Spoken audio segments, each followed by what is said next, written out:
Hello everyone, I'm Nitsuhone, and it is Friday, so that means it's time for another MTG Top 10. It's October, and that means all of this month's MTG Top 10s are Halloween themed. Last week we looked at the top 10 werewolves, and today we're looking at the top 10 reanimation effects in Magic. Halloween, in its most traditional form, is a holiday about visiting the graves of loved ones, and some cultures even believe that it is the time of the year when the dead can return to Earth. Reanimation seems like a good representation of that, as it lets you return dead creatures from your graveyard. Reanimation strategies have been around since Magic's very beginning, with Animate Dead appearing in Alpha, and reanimation is still relevant today, especially in the non-rotating formats. The term reanimation refers to an effect that allows you to return a creature from a graveyard to the battlefield. I was fairly strict with the definition of reanimation in this video. I decided to only include cards that can return any creature or creatures from a graveyard, so cards like Revelark, Profane Command, and Sun Titan don't make the list because they can only return cards of lower mana costs. We want cards that give you the option of bringing back any creature or creatures in either your graveyard or your opponent's, or both. In this video, we will talk about the 10 reanimation effects that have left the biggest impact on the game. Before we get started with this list, a quick reminder on how I score them. Cards receive points depending on how many Grand Prix or Pro Tour Top 8s they've received, with a Pro Tour Top 8 worth twice as much as a Grand Prix Top 8. I count Legacy and Vintage Championship events as Pro Tour Top 8 so that those formats can be reflected in the scores of these cards. Now let's get started at number 10. At number 10, it is Puppeteer Click. This creature doesn't let you reanimate cards from your own graveyard, but it lets you steal the ones that your opponent has. You can only attack with that creature once, but it is some pretty strong value to go along with a 3/2 flyer. It also has Persist, so you can find ways to use the reanimation enter the battlefield trigger more than once. Fairies was a very strong deck in both standard and block, and Puppeteer Click is a good indicator of why. Many fairies had powerful abilities that allowed you to get tons of extra value. While you were curving out and playing creatures, you also got sweet effects like this one. In block, the Click put up 5 Grand Prix Top 8s, 3 of them in fairy decks. In standard, it saw play almost exclusively in fairy decks, putting up 2 Top 8s at Worlds in 2008 and several Grand Prix Top 8s in the format.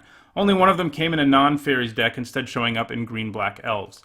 The Click hasn't seen play since it rotated out of standard, and its position on this list isn't actually very secure, as there are several cards behind it on this list that are still seeing play, like Goryo's Vengeance and Living End, but for now it is holding on to number 10. At number 9, we have another creature that lets you steal your opponent's creatures from their graveyard, and that is Ink Eye's Servant of Oni. Ink Eyes is a super powerful creature packing the ninjutsu ability that allows her to just come in out of nowhere and not only hit your opponent for 5, but also steal a creature from the graveyard. She also happens to have Regenerate, as if she wasn't already a big enough problem. Ink Eyes did well in block, showing up in all manner of decks running black, including in the sideboard of a combo deck and in a Snake's tribal deck, neither of which are places you'd think of as places you'd see her. She saw play in Standard too, putting up 3 Pro Tour Top 8s and Gifts Ungiven control decks. Like the Click, it has been a while since Ink Eyes has seen play, and it doesn't seem very likely that she adds to her score anytime soon. So far, we've looked at cards that only let you steal cards from your opponent's graveyard, but the other 8 cards on this list allow you to reanimate cards either from your graveyard or any graveyard. Makeshift Mannequin, for example, lets you pay 4 mana at instant speed to return a creature from your graveyard. It does have the downside of putting a counter on that creature that says it will die if it gets targeted by anything, but that's still a pretty great deal. You can Mannequin a blocker into play to eat an opponent's creature, or just do it at the end of your opponent's turn to enable you to attack with your new huge creature on your turn. Interestingly, I'm pretty sure Makeshift Mannequin is actually depicting the Puppeteer Click from number 10 holding up the mannequin. But anyway, it picked up 5 Grand Prix Top 8s in block constructed, where it was used to reanimate cards with powerful into the battlefield abilities like Shriek Maw and Revelark. In Standard, Makeshift Mannequin was central to one of the Tier 1 decks of 2007, so central that the deck was simply called Mannequin. It was reanimating many of the same cards in Standard too, more creatures with enter the battlefield abilities like Mulldrifter and Riftwing Cloudskate. In 2009, it also managed to find its way into a Fairies deck when it put up a Pro Tour Top 8 at Pro Tour Kyoto. Makeshift Mannequin was not exactly your typical reanimation spell, as it didn't reanimate big win conditions. Instead, it reanimated cards that gave you extra value. At number 7, we have Dread Return. This lets you return any creature from your graveyard, and it can be cast again for the flashback cost of sacrificing 3 creatures. This means that if your first attempt at bringing back a big monster fails, you can always give it another try.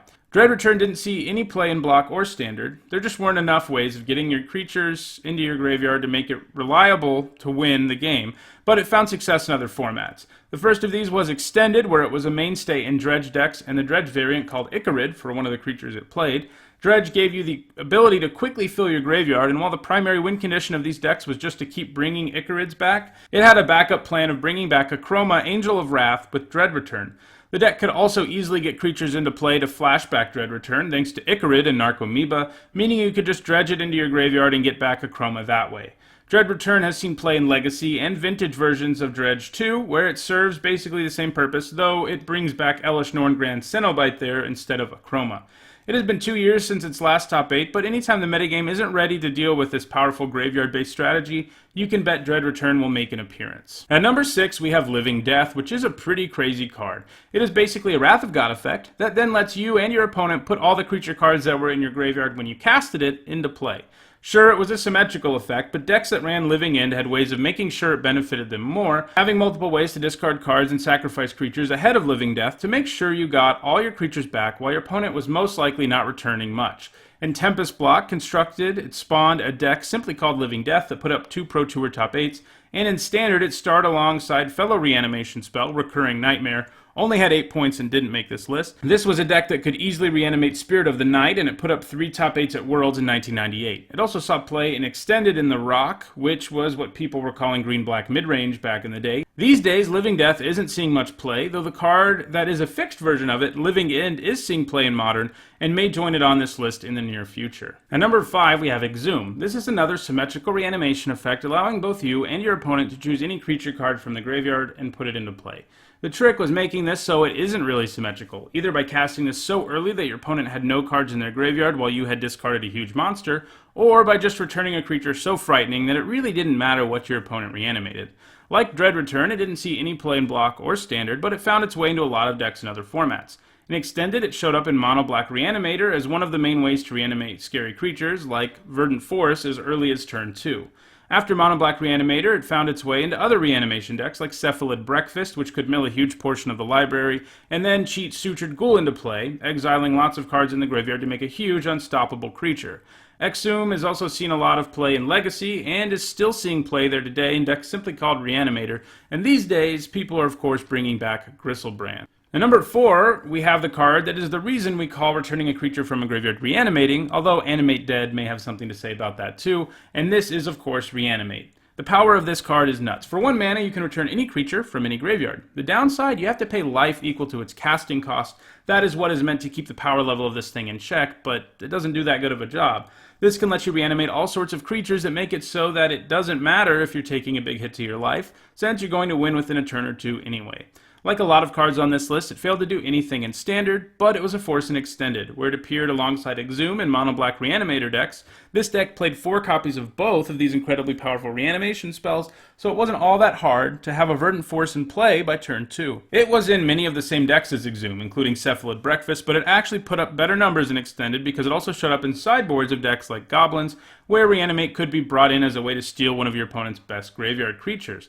It also has seen play in Legacy Reanimator decks, of course, though at a slightly lower clip than Exhume. Like Exhume, it continues to see play in Legacy, bringing back Gristlebrand as one of the nastier things to do with this, since the lifelink makes the life you paid for him much less relevant.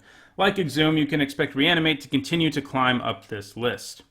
At number 3, we have the second reanimation spell on the list that has flashback, and that's Unburial Rites. As we saw with Dread Return, adding flashback to reanimation spell is powerful for the obvious reason that it can let you do the effect twice, but it also synergizes super well with reanimation decks, since generally those decks are either discarding or milling cards from their library all the time. Adding flashback means that even if you mill your reanimation spell, you get to use it. And indeed, the reanimation on Unburial Rites is actually cheaper out of the graveyard, and it is most typically just cast out of the graveyard instead of the hand. Unlike Exhume and Reanimate, Unburial Rites saw play in both its Block and Standard formats. In Block, it picked up a top 8 at Pro Tour Avacyn Restored, in a deck simply called Rites, named for Unburial Rites. It was a central part of mini decks in Standard 2, finding its way into decks like Solar Flare, but it also spawned its own archetype there too, now called Frites, a clever play on words because the F stood for French, meaning French Rites, but if you add F to the front of Rites, in French you get the word frite, which means French fries. But anyway, Unburial Rites reanimated a lot of Gristlebrands in Standard. It also saw play in Modern, finding its way into Blue-White Tron. It was a way for Tron decks to reanimate their big guys. But its most popular home in Modern is in Gifts Ungiven decks. Casting Gifts Ungiven allows you to search up a scare reanimation target, like Elish Norn or Gristlebrand, and the Unburial Rites. Your opponent can't do anything to stop you putting them both in your graveyard, so when you untap, you can flashback Unburial Rites and put your monster into play. While reanimation decks still exist in Modern, they have moved more towards using Goryo's Vengeance to reanimate things, and Unburial Rites hasn't been played since 2014. And number 2, we have one of the original 5 Planeswalkers from Lorwyn, the very first Liliana Planeswalker, Liliana Vess. This Liliana has pretty high loyalty when she comes into play, at 5, and she can just start going after your opponent's hand. This synergizes pretty well because when you get to 8 loyalty, Liliana can reanimate all the creatures in all graveyards, including the ones you hopefully made them discard, which is a pretty frightening win condition. Liliana is a good card already, and her score is further enhanced because of how long she was legal in Standard. She was legal in Lorwyn Standard, of course, but she was also reprinted in 3 different core sets: Magic 2010, Magic 2011, and Magic 2015. Her first time in Standard, she put up top 8s in Elves, Fairies, Makeshift Mannequin decks, and The Rock. One of her most impressive showings was at Worlds in 2007, where she was in 6 of the top 8 deck lists. The next time she was in Standard, she found her way into Blue-Black Control and Jund. Her final run through Standard found her being played alongside Siege Rhino and Abs and mid-range decks. While Standard is where she did most of her work, she also saw play in Extended, most notably in Deathcloud decks. Deathcloud is already really good with Planeswalkers. Since it doesn't make you sacrifice those, you can nuke the whole board and just win with your Planeswalkers. But Liliana synergized especially well in Deathcloud decks. She went after the opponent's hand, making it easier to put them in top deck mode with Deathcloud, and her ultimate was a great way to win the game. Since Deathcloud usually causes several creatures to be sacrificed, there will be plenty of creatures to be reanimated. And at number 1, it is Whip of Erebos. This only lets you reanimate a creature for a turn, but there are plenty of ways to abuse this in Standard, especially because this is a repeatable effect, and it was one of the most played cards in the format.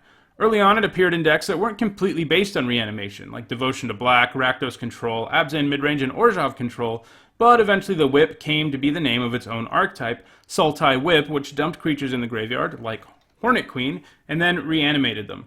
Hornet Queen was a particularly nasty example because you got to keep the 4 insect tokens no matter what. Once it rotated out of Standard, it never saw play again, as there are more efficiently costed ways of reanimating creatures in other formats, as we've seen in this video, but Whip of Erebos was one of the strongest cards in Standard for a while. Well, that does it for this week's MTG Top 10. If you enjoyed this video, don't forget to hit the like button and share it so others can enjoy it too.